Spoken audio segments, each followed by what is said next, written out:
So now we're going to do another French Whenever, and once again we're going to avoid doing what they want. We're going to avoid getting the position all locked up, and we're going to do whatever we can to go after that h7 pawn. So once again, very strong opponent. Let's see what happens.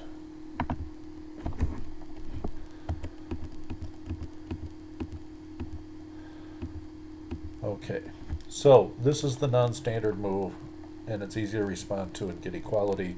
However, it prevents all those locked up positions that often happen. So now it says I can just move knight to b5 and get an advantage. That's worth investigating, actually. I played pawn takes pawn. I played this other kind of variation. Now it says black actually is gaining a little bit of traction here. That was an interesting idea, backing that bishop up. And once again, we have an even position. Let's see what the computer recommended here. Queen to g4 was the best move. Okay, so he castles and castles right into something. So, of course, computers can defend extremely well. And what's in the air here everywhere is a sack on h7. And this person was really strong and dared me to do it, and I did it and won. The computer recommends that he can get basically an even game by simply playing h6. After which, for some reason, it wants me to move a3. So he didn't move that. He moved it. And now all of a sudden you see the evaluation. This is practically one up, which isn't exactly a lost game. So we'll see what happens where he goes really bad here. Okay. Now it wants me to play the knight check first, but I play the queen check. And I don't see much difference, actually. Now all of a sudden the computer's decided knight to g5 brings us up 4-5. So the fact is that h6 was the losing move, or so it would appear.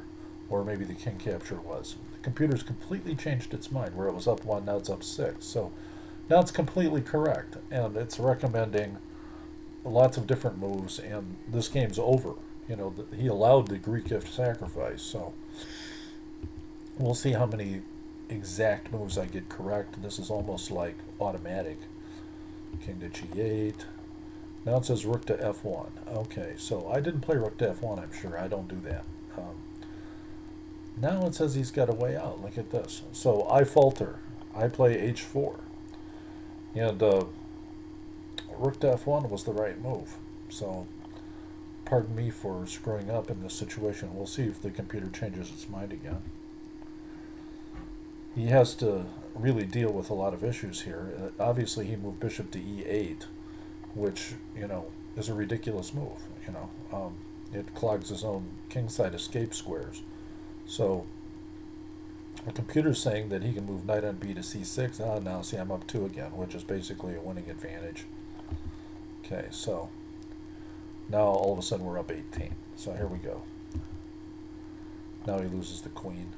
I was going to push the h-pawn down and open things up and attack, but obviously rook to f1 was a more powerful move. So the game's over, and I guess we can show you a little bit of what's there. I mean, it's not worth playing over at this point. I'm sure I probably moved f5. Yeah, there it is. So just wanted to show you what happens when they allow the Greek gift attack, and it was a quick victory. Strong players will sometimes tempt you, and you have to take them up on it.